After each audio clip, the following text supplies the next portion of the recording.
Had a body control module error concerning the driver's side mirror. So I replaced the mirror.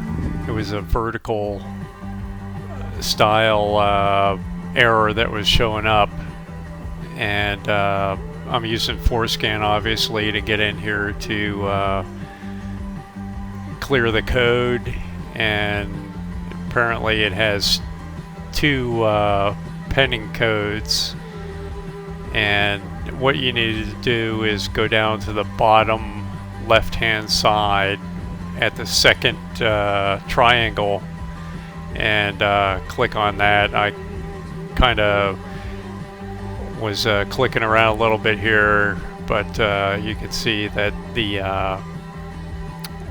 code has quite a bit of explanation of what's going on there, and you do have to switch back and forth a couple of times on the high-speed scan and the medium scan.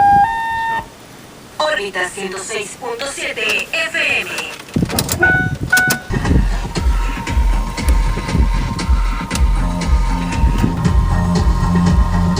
I was able to clear it all out and get everything cleared up, and the new mirror is installed, and everything's good.